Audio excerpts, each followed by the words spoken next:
Bonjour, rebonjour à tous. Nous nous retrouvons en live pour cette troisième édition, toujours des Assises du logement et de la mixité urbaine.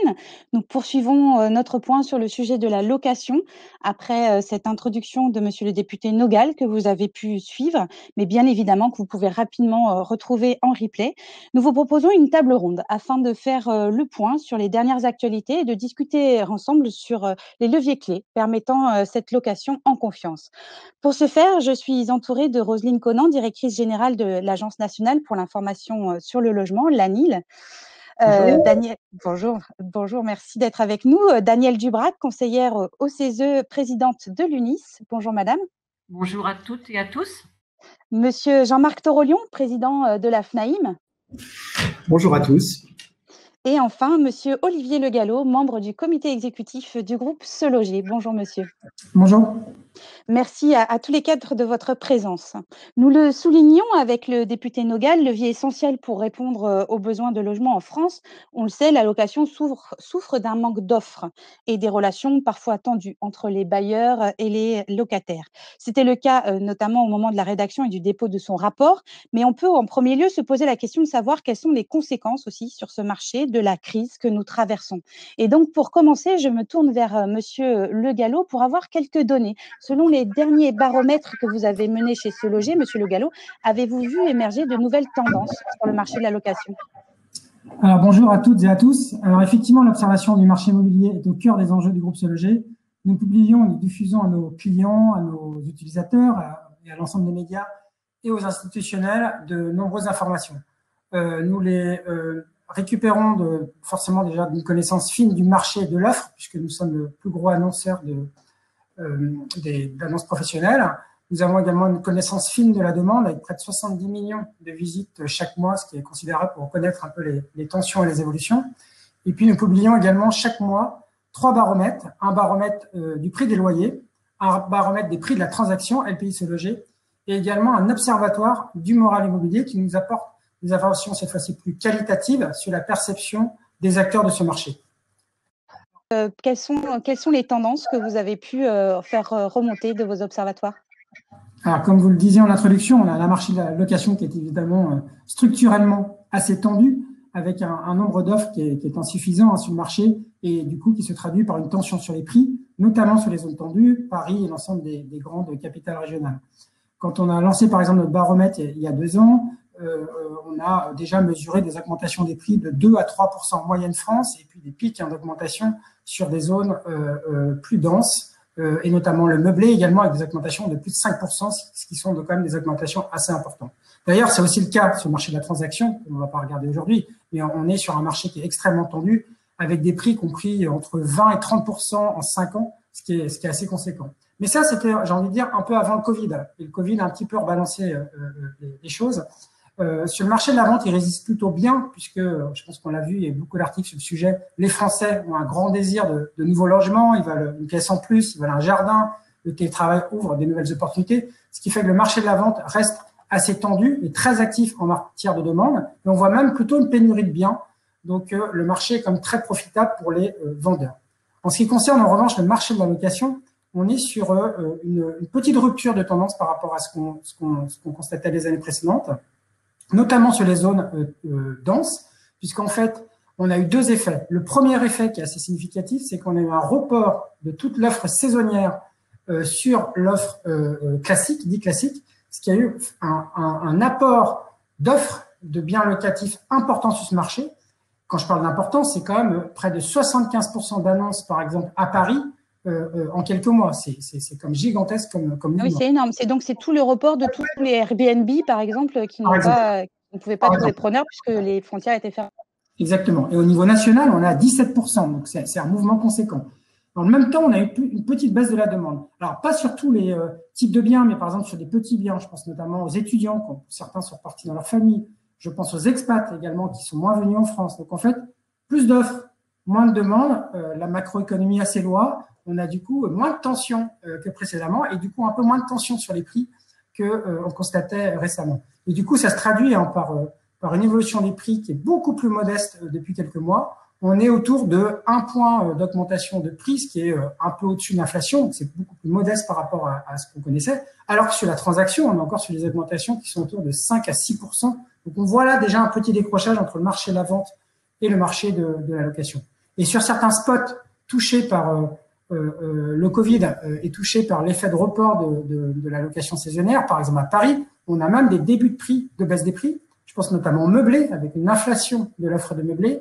On est sur des prix qui ont baissé de 0,5, 0,6. Alors, on ne parle pas d'une dégradation des prix, mais on parle d'une modération suite à ces phénomènes. Autre point qui est assez marrant, c'est que le loyer des meublés arrive même dans certaines villes au même prix que le loyer d'un vide, ce qui est assez surprenant, puisque une fois de plus, avec cette inflation de l'offre, on a un réajustement des prix. Ça veut donc dire aussi qu'également tous les politiques qu'on a pu voir à droite, à gauche, d'encadrement des loyers, bon, on est encore assez sceptique pour en mesurer les effets. Par contre, ce qui est certain, c'est quand vous avez une hausse de l'offre, une baisse de demande, là, les prix, forcément, ils s'ajustent automatiquement. Merci beaucoup, monsieur. J'ai envie de donner la parole maintenant à Madame Conan de la NIL. Est-ce que vous, du coup, cette crise, vous avez eu beaucoup de remontées terrain, voilà, de difficultés, que ce soit du côté des locataires ou des propriétaires bailleurs? On parle du risque d'impayé, par exemple, ou d'autres?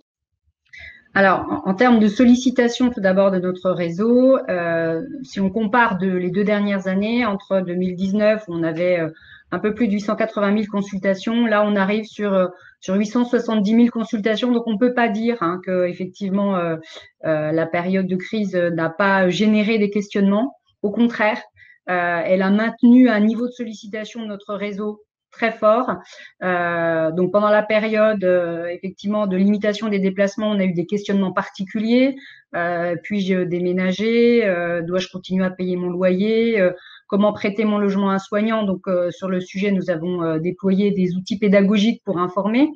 Mais ce qui est important aussi, c'est de signaler la forte sollicitation des publics qui se posent des questions sur leur capacité et comment mobiliser des aides pour cette fragilité qui s'installe. Ils payent leur loyer, ils sont en capacité aujourd'hui de payer leur loyer, mais effectivement, ils sentent une fragilité qui est naissante et souhaitent s'informer justement sur l'ensemble des dispositifs qui sont mis en place. Puisque comme vous le savez, au bout du fil de la ligne SOS Loyer Impayé, vous avez les ADIL, qui répondent tant aux bailleurs qu'aux locataires, à la fois sur si une procédure est en cours, sur voilà quelle démarche à entamer, comment réagir, mais également très en amont des procédures pour à la fois expliciter les aides qui sont à combiner, les aides nationales, les aides au logement, la réforme des aides au logement, les aides locales, mobiliser les fonds de solidarité logement, mobiliser les aides des centres d'action sociaux, la nouvelle aide d'action logement qui avait été lancée en juin, qui a généré un pic d'appels fort sur notre plateforme. En un mois, effectivement, on a eu 17 000 appels justement, et on a vraiment identifié qu'il s'agissait des locataires du parc privé et en phase amont, c'est-à-dire en dehors de toute procédure. Donc, bien évidemment, beaucoup de sollicitations de locataires, beaucoup de sollicitations de bailleurs en fin de confinement.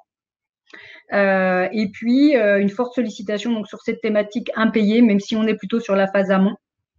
Et toute l'importance, effectivement, de pouvoir expliciter tout ce qui a été mis en place et rassurer les locataires, bien les orienter et surtout arriver à toucher les nouveaux publics, les jeunes, les indépendants qui n'ont pas ce réflexe de se renseigner, de s'informer et ne pas les laisser seuls face justement à ces difficultés. Madame Conan, Madame Dubrac, donc du côté de l'UNIS, donc des professionnels, l'Union des professionnels de l'immobilier, est-ce que vous avez eu également des remontées particulières suite à la crise? Alors nous avons eu la chance de faire un baromètre avec nos adhérents, nos professionnels de l'immobilier très récemment, d'une part, et puis comme la FNAIM et comme l'ANIL, nous sommes dans l'observatoire des loyers impayés que Madame Emmanuelle Vargon a mis en place très récemment. Ce que l'on peut dire, c'est que jusque-là, tout va bien, pour reprendre un petit peu le coûte que coûte de Monsieur Macron, qui a dit qu'il avait nationalisé les salaires, puisque vous savez que les entreprises, grâce au PGE notamment et au chômage partiel, l'activité partielle, sont en perfusion et sont aidées grâce au PGE, ce qui fait qu'on sent quand même malgré tout des frémissements un peu inquiétants, d'abord sur les impayés de loyer, logement, il y a pas, c'est assez stable au niveau ce niveau d'impayés, il est stable. Pour autant, il y a un retard des paiements qui est un peu plus nombreux, qui est un peu plus long que d'habitude, selon 50% de nos professionnels. Les impayés de charges de copropriété également, selon 51% de nos adhérents. C'est une hausse modeste, mais pour autant, pour certains, une hausse inquiétante. Alors évidemment, on s'inquiète sur l'effet domino, et là, je peux parler des loyers commerciaux, parce que vous savez bien qu'il y a des structures qui sont fermées administrativement. Et donc, nous avons constaté un tiers de hausse d'impayés en matière de loyers commerciaux.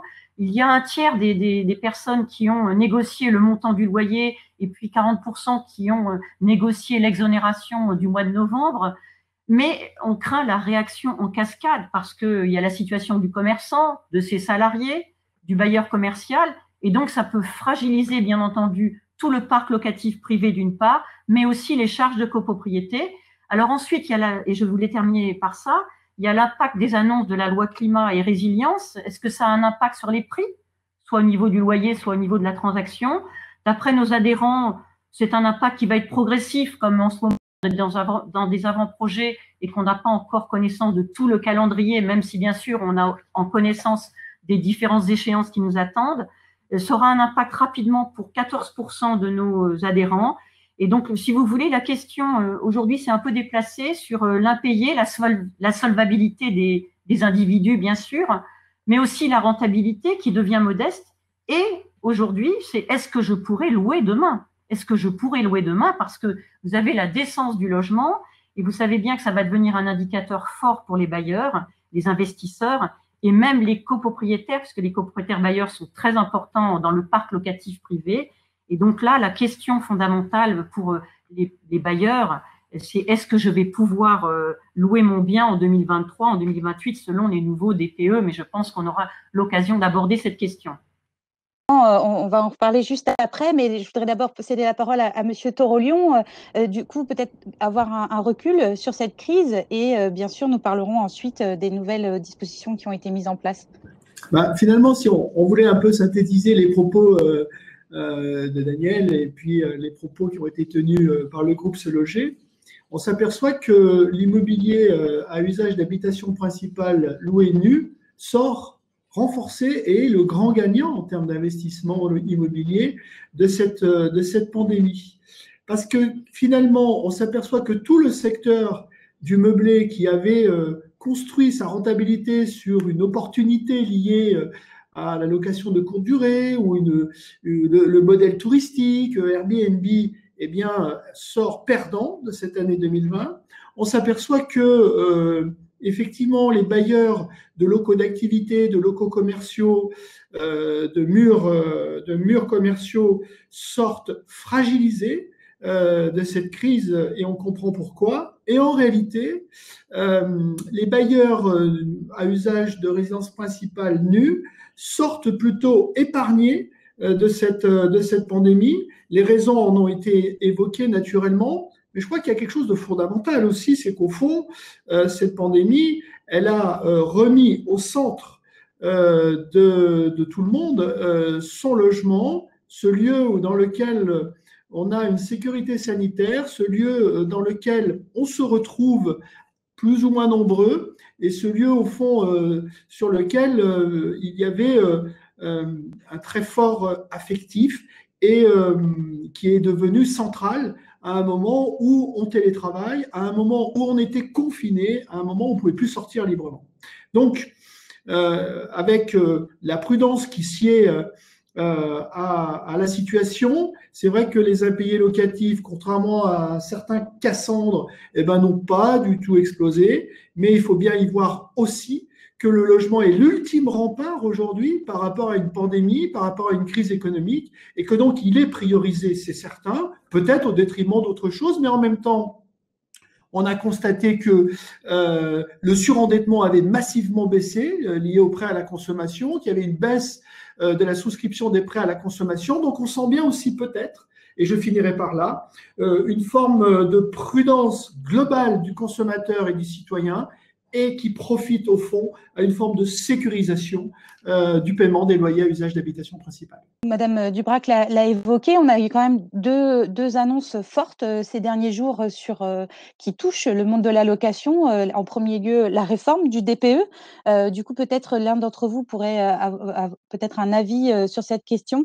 Monsieur Torolion, vous aviez la parole. Je sais que c'est quelque chose sur lequel vous êtes déjà exprimé.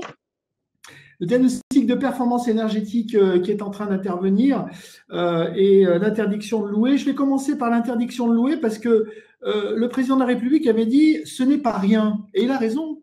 Il a raison parce qu'en réalité, qu'est-ce qu'on dit ? Normalement, en droit romain, vous savez, le droit de propriété, c'est le droit d'utiliser la chose, le droit d'en disposer librement et le droit d'en tirer les revenus. Et on décrète sur 5 millions de logements, messieurs les propriétaires, vous n'aurez plus le droit de tirer un revenu de ces logements d'ici le 1er janvier 2028, pour certains d'ailleurs d'ici le 1er janvier 2025. Bien. C'est quand même une révolution au fond. C'est presque une atteinte au droit de propriété en réalité. Et donc, derrière cette annonce, il faut bien comprendre que c'est toute une série de logements qui demain ont un statut finalement particulier avec un enjeu particulier. Et puis, on a le diagnostic de performance énergétique, support d'un classement de ces logements et dont le caractère opposable, et c'est une des grandes caractéristiques, il y en a deux autres que je dirai après, eh bien, ce classement des logements, c'est le droit de faire ou de ne pas faire. C'est dire l'importance de cette réforme.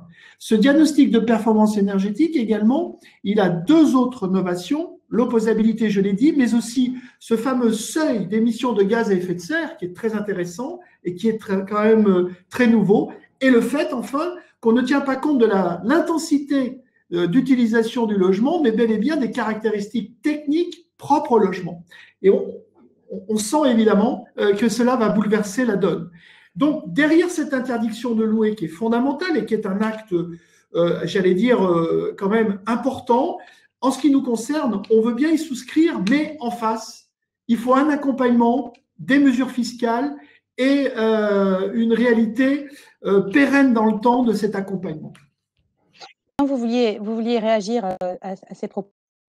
Oui, effectivement. Donc l'enjeu, il va être d'accompagner, comme le disait Jean-Marc Torolion, les bailleurs dans la réalisation de travaux. Hein. On est passé d'une vertu informative à effectivement quelque chose qui impose des contraintes avec un calendrier qui est déjà connu. Donc l'enjeu aujourd'hui, ça va être d'informer parce que on a des bailleurs qui effectivement méconnaissent les aides à la rénovation.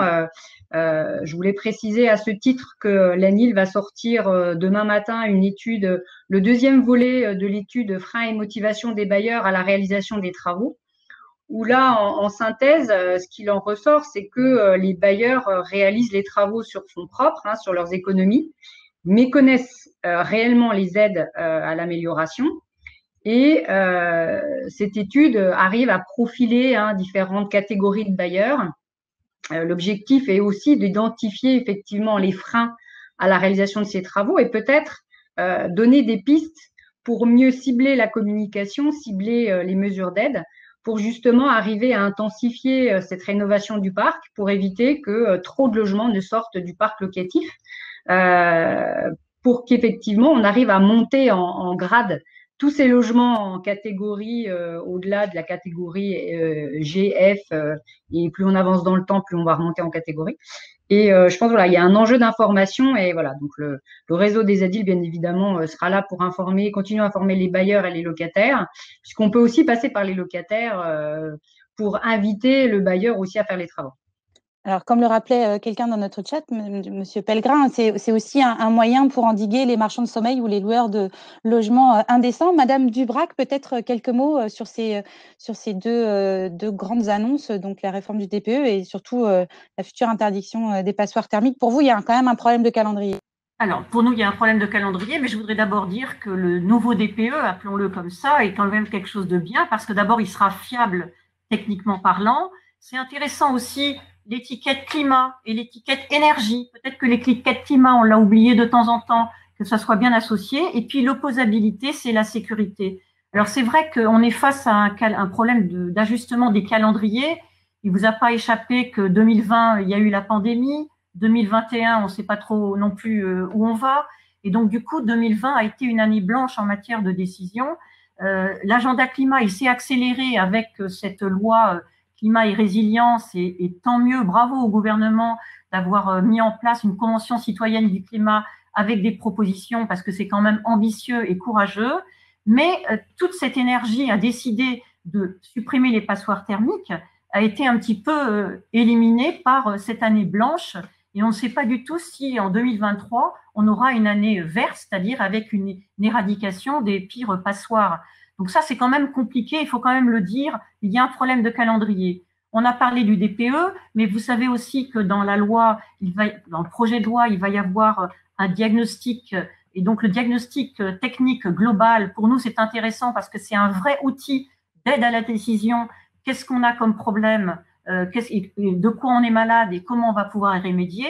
Et bien sûr, nous, le plan pluriannuel de travaux dans les copropriétés, on y tient beaucoup parce que ça sera un véritable outil opérationnel. La question du financement est une question importante. Il y a 10 millions de logements en copropriété. Vous savez qu'il y a à peu près 6,7 millions de logements dans le parc locatif privé, mais dans les copropriétés, il y en a plus de 5,2 millions. Et vous savez très bien qu'un copropriétaire bailleur, c'est lui qu'il faut aider parce que la décision ne lui appartient pas puisqu'on est dans une collectivité. Donc ça, c'est vraiment un gros problème.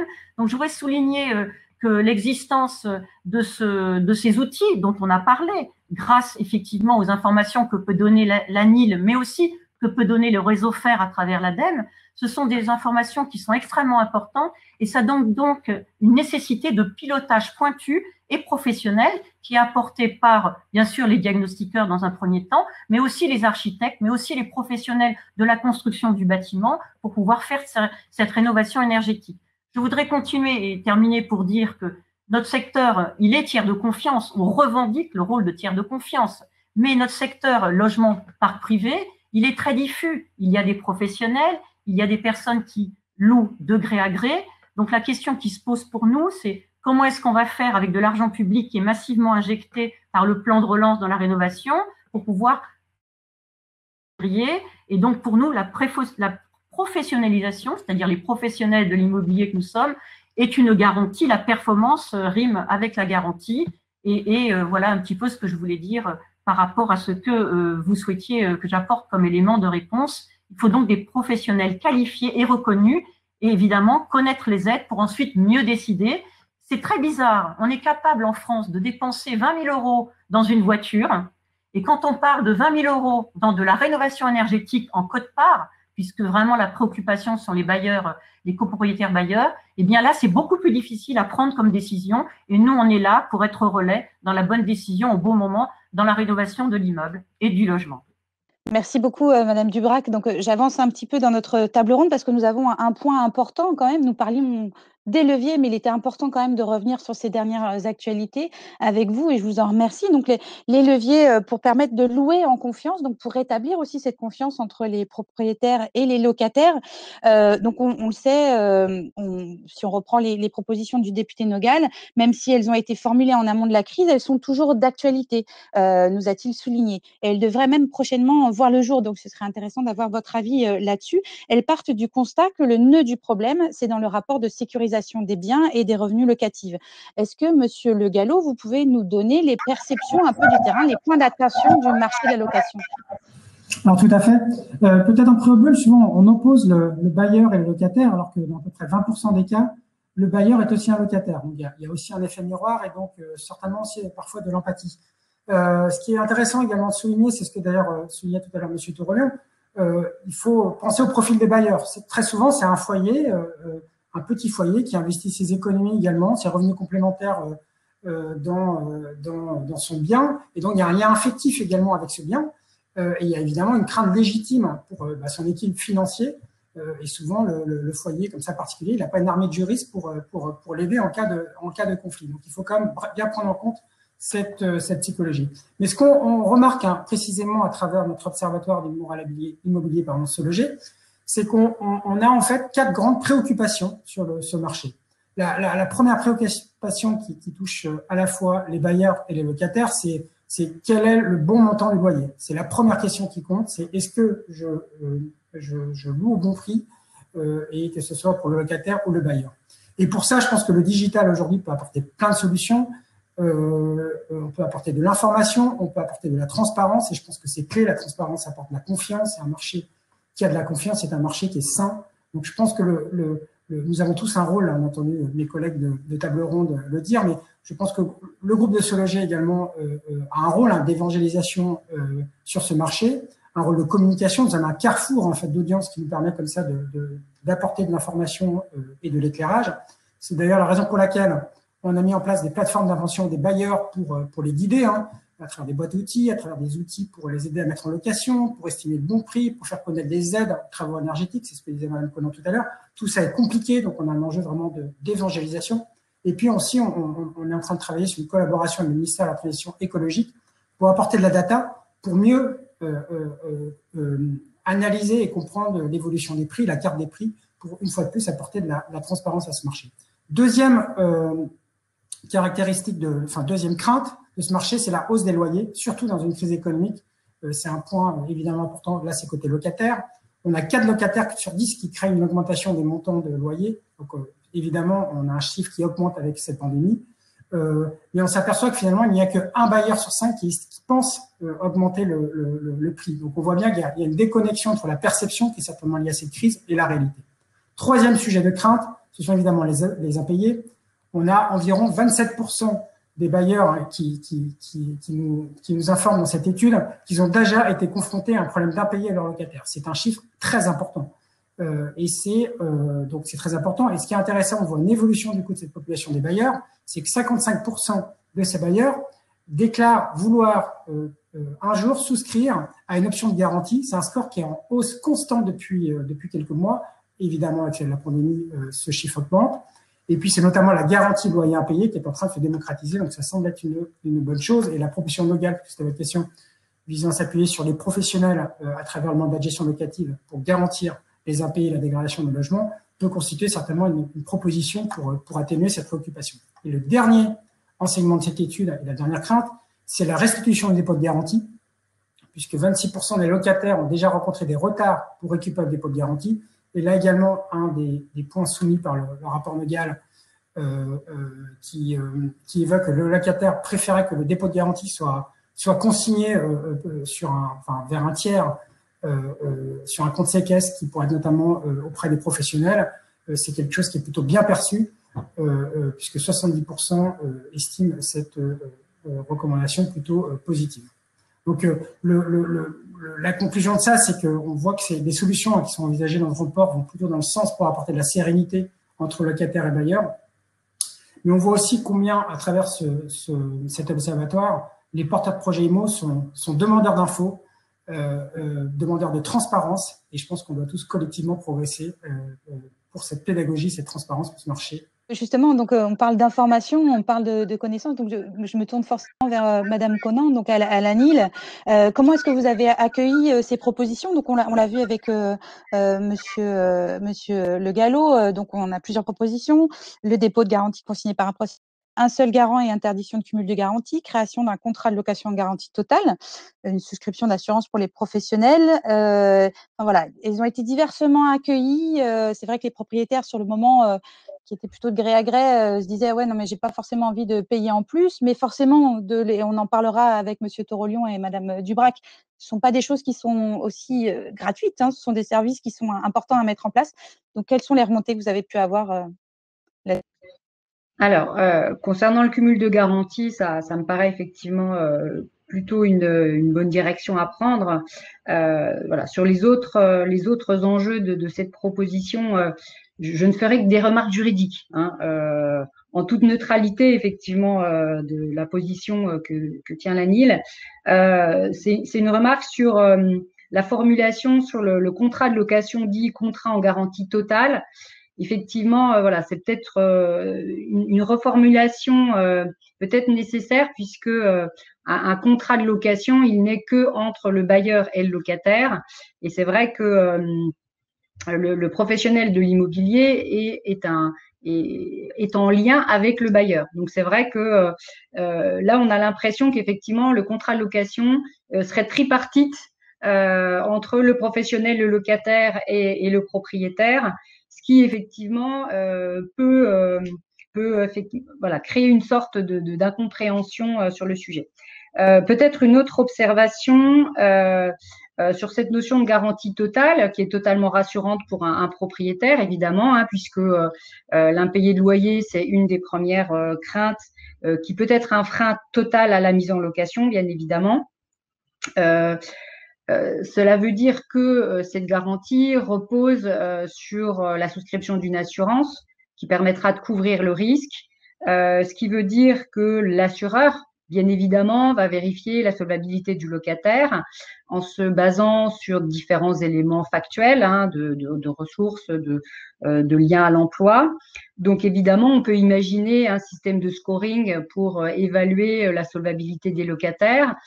Donc, forcément, on peut imaginer que cela puisse représenter un frein à l'accès au logement pour certains publics.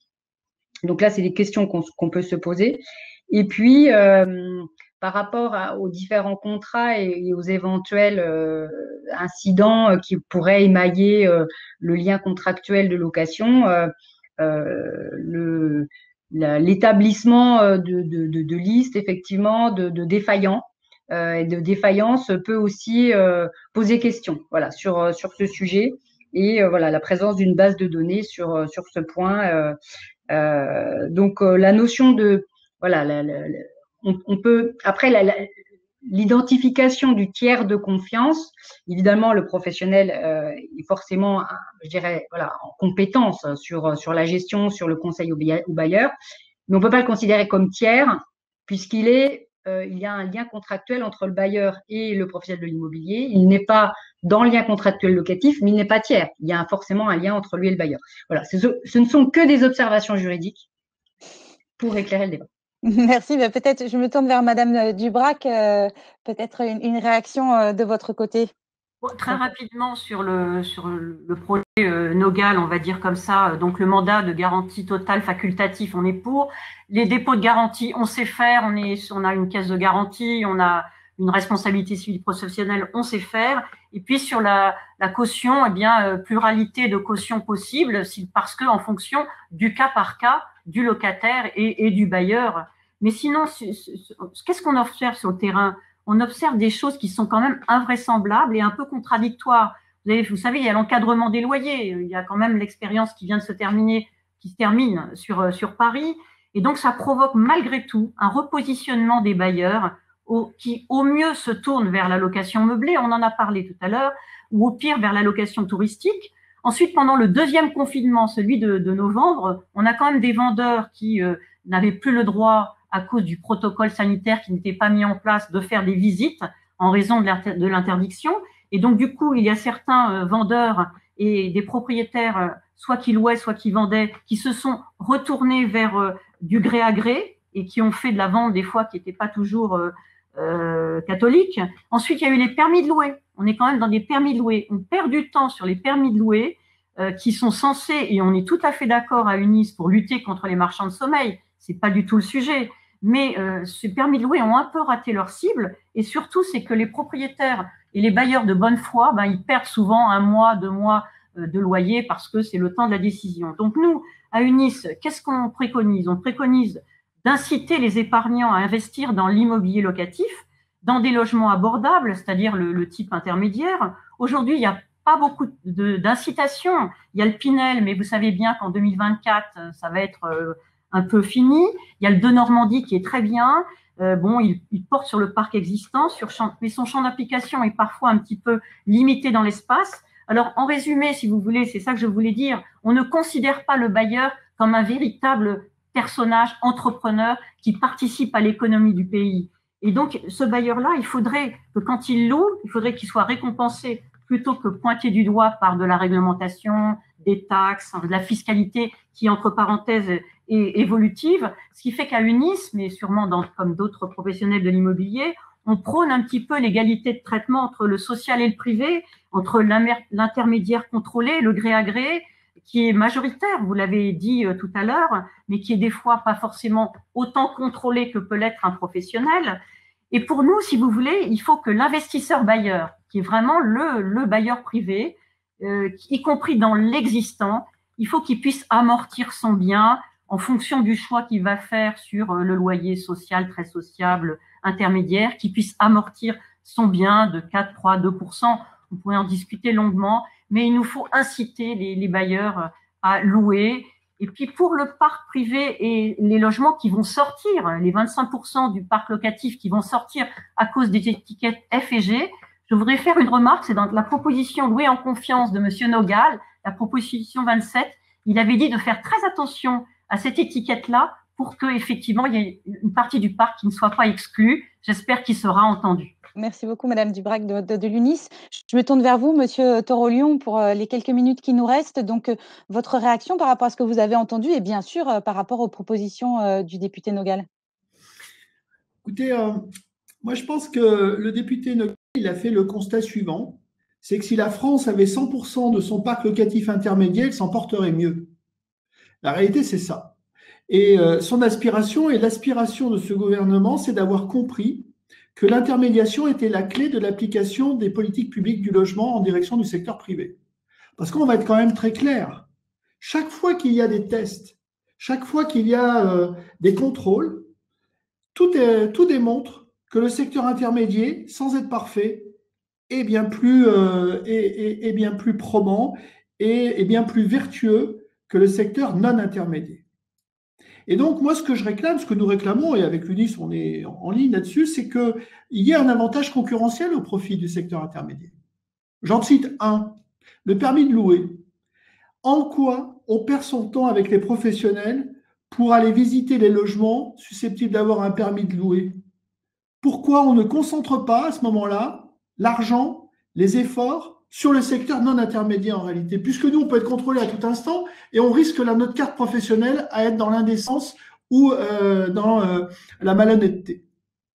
Et je pourrais multiplier les exemples de cette nature. Et donc, finalement, monsieur le député Nogal, en bousculant un peu les professionnels quand même, qui ont été un peu frileux, hein, je tiens à le dire, propose de dire l'intermédiation, c'est la clé. Et comment accroître au fond nos parts de marché dans cette intermédiation? Il ne s'agit pas de rendre une obligation de passer par un intermédiaire, même si de mon point de vue, dès lors qu'on a de l'argent public, on devrait avoir cette obligation, mais dès lors que on part du principe que la sécurisation est la clé, il propose effectivement un mandat, parce que l'analyse de l'ANIL est juste, un mandat avec une garantie totale, et je pense que c'est une excellente chose. Mais il propose aussi le fait que nous ayons le monopole de la centralisation des dépôts de garantie. Et quand on se situe du côté des professionnels, quand on se situe du côté aussi des syndicats professionnels, qui est de l'UNIS et de la FNEM, qui se sont constamment battus pour faire en sorte que cette profession ait ses lettres de noblesse, quelle reconnaissance!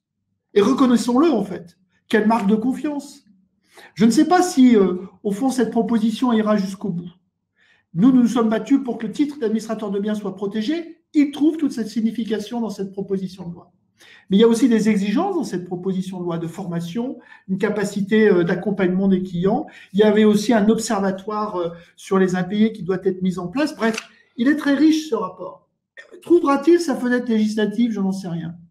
Mais moi, ce que je retiens, et c'est pour ça qu'on est en soutien total de cette proposition, c'est qu'au fond, il nous ouvre un champ d'investigation en termes d'innovation contractuelle. Il reconnaît le tiers de confiance que nous sommes en matière de pacification des relations. Il faut être sensible à certains arguments, notamment que disait Roselyne, c'est-à-dire il ne faudrait pas que le mandat avec une garantie totale soit un mandat qui rejette des locataires. Et il faut remettre à plat peut-être l'approche au fond que l'on peut avoir de la sécurisation de ces rapports. Et je crois que même si je doute quand même d'une fenêtre législative, je pense que ce rapport-là, nous, professionnels de l'immobilier, serions bien inspirés de le ressortir et de faire en sorte que cette proposition-là puisse déboucher.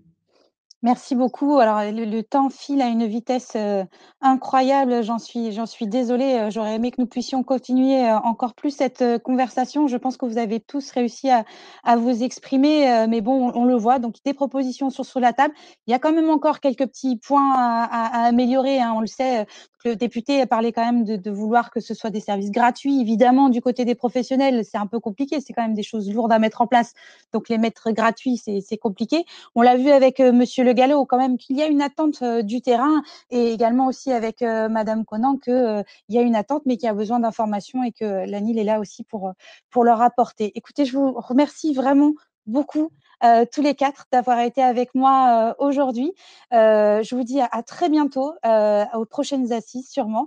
Et en tout cas, je vous souhaite une très très bonne soirée. Et donc la soirée continue pour les assises. Nous terminons notre journée. À tout de suite pour les prochains lives. Vous pouvez retourner sur le programme de nos conférences. Et nous poursuivons et vous recevrez, bien sûr, vous pourrez revoir cette conférence en replay. Merci à tous les 4.